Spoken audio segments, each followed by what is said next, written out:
venez de finir avec la réunion hebdomadaire stratégique du gouvernement. Est-ce qu'on peut en connaître quand même les comptes rendus?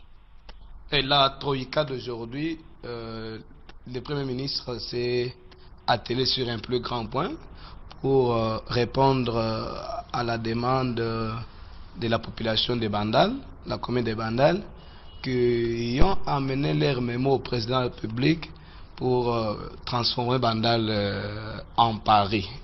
Alors, comme ils le disent déjà, que Bandal c'est Paris, alors le président de la République a écouté leurs demandes, a instruit son Excellence Monsieur le Premier ministre, on a étudié la faisabilité, au niveau des finances, nous avons prévu un budget de 500 milliards de dollars pour transformer Bandal en Paris.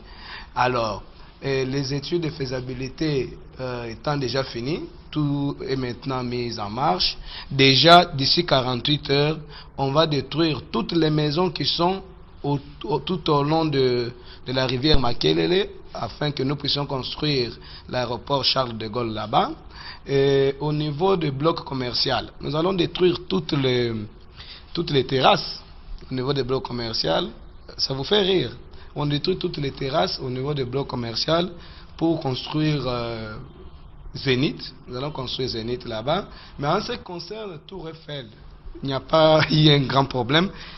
Les choses avancent très très bien parce que ceux qui connaissent la haute tension, en diagonale de la salle de fête du fait Bob Mundabi, nous avons déjà des pylônes de haute tension là-bas. Alors on va transformer ces pylônes en Tour Eiffel.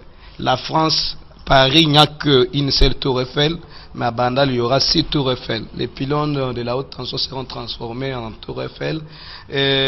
Nous sommes en train de chercher aussi à détruire du côté de Bandal Kimbondo. Là où il y a aussi beaucoup de terrasses, on doit détruire déjà dès demain. Les gens là sont déjà avertis. On détruit pour construire aussi Olympia là-bas. Champs-Élysées, de toutes les façons à venir, Kassavubu, les tronçons des Moulards jusqu'à l'entrée de la station Ma Campagne sera transformé en Champs-Élysées. Alors, déjà, il y a déjà des fleurs là-bas. Et tous ceux qui ont des maisons de gauche à droite, 00243, des boîtes, ici c'est Paris et tout, doivent céder pour que cette avenue Kassavubu soit transformée réellement en Champs-Élysées. Et ce qui concerne la résidence du président de la République, comme on transforme les toits à Paris, nous allons vers Assolongo, M. Patrick Mouya va libérer sa maison pour que ça soit Élysée.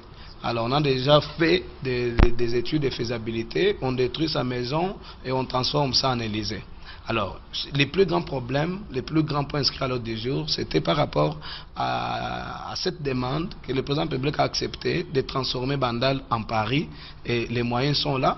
On peut nous donner quand même une durée de 12 ans. D'ici 12 ans, tous les travaux vont finir. Alors, ceci...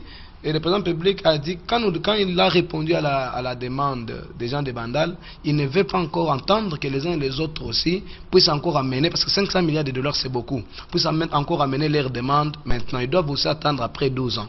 Alors ceux qui veulent que Bumbu soit transformé en Bulgarie, ceux qui veulent que Lemba soit transformé en Liban, ou bien Matete à New York, ou bien Matete en Mali, ou tout ça, les mettez à New York, doivent patienter pendant 12 ans, que l'on finisse d'abord avec ces projets de transformer Bandal en Paris.